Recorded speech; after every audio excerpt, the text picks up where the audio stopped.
It's not too hard to foresee the ineptitude of a movie when it doesn't seem official whether or not there's a "the" in the title. The Order of Rights, I think it's called, is an independent movie now on VOD about two young adults, Ethan and Emma, who fall in love but wind up with an unexpected pregnancy before either of them are in the position to raise a child. While Emma's staunchly liberal mother tries to pressure her into getting an abortion, Ethan decides to risk everything of his and file a lawsuit on behalf of his preborn child. So that means it's time for a good old courtroom debate.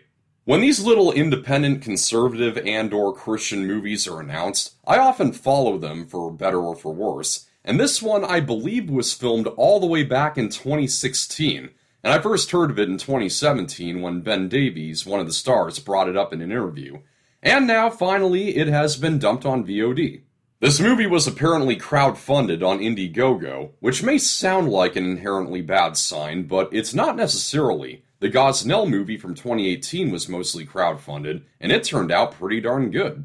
The Order of Rights isn't bad because it was crowdfunded. It's bad because it's terrible.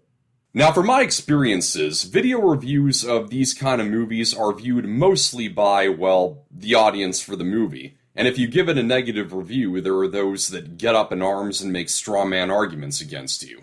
So let me start by saying, I am pro-life. I just want more than my personal views being verbalized when I see a movie. That's all that the Order of Rights is. It is a complete failure in nearly every fundamental aspect of filmmaking. It's another pathetic excuse for a movie that exists only to say things, which I am really losing all patience for. The characters have no true purpose. They're all given the most minimal and basic development. They are purely just a reason to get the debate in the courtroom going. And once the arguments do begin, that's all the movie is from then on, and it is profoundly tedious. The courtroom scenes in other dramas like Gosnell, as well as Marshall with Chadwick Boseman, are interesting because there are compelling people and events surrounding them. In The Order of Rights, even when there are breaks in between the courtroom scenes, there's no more time dedicated to the people involved. Ethan and Emma do little more than just exchange a few somber glances during this time. What we get in place of any further developments there could have been is just more political talk on talk shows and podcasts, and that's just not what I go to the movies for. Now, Ben Davies and Emma Roberts, who play the two leads, I've seen them in a few other films before this, and I think they're both fine young actors. Granted, they're not given that much to work with in this movie, but are still fine with what they do have. Some okay acting from them, however, can't balance out the terrible acting from Shannon Fields as Emma's cynical and spiteful mother. She's completely over the top and not in an engaging way. And aside from being preachy and all-around boring, this movie is horribly made, with filming techniques that are sub-amateur.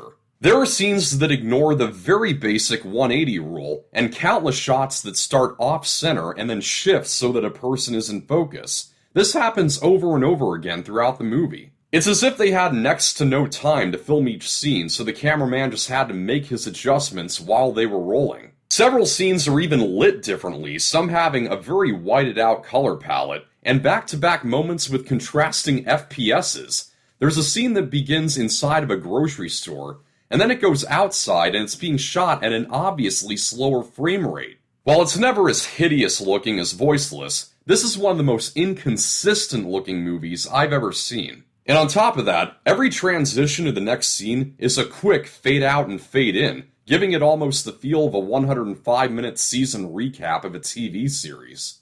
The time that this movie was filmed is made obvious due to a plug that it gives to the 2016 Pureflix movie I'm Not Ashamed, a biopic about Rachel Scott that I thought was decent. Early on, we see Emma with the website for that movie up on her laptop.